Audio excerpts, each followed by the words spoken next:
Sana mabigyan hustisya ang batang ito. Kakaawa, nag-aaral pa ito ng college. Nagsisikap ang kanyang mga magulang para paaralin siya. Ngayon, ito lang yung nangyari sa kanya. Rest in peace. Grabe na talaga ang panahon ngayon. Ito na ba yung sinasabi nila na bumababa yung krimen? Ito naman mayroon namang panibagong na nangyari sa Misamis Oriental, mga kabilas. 19 years old. Ginahasa, pinasok yung kanyang bahay.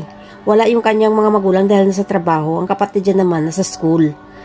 Siya natutulog sa kwarto. Dumaan sa bintana ang suspect. Nung pagpasok niya sa kwarto, tulog yung babae, mga kabilas. Pagkatapos, tinangkaan niya na gahasain yung babae, ngunit nanlaban. So, yun yung pinaarakan niya ng pananaksak, mga kabilas. Imagine nyo lang, hindi na biro yung nangyayari ngayon sa ating lipunan. Napakarami na pong addictus benedictus sa ating lipunan, mga kabilas. Paano? Kasi parang binigyan pa nila lakas yung mga addictus benedictus para sabihin nila na yung pag-a-addict ay hindi yun addict, kundi yun ay pampatadagdag lamang ng oras.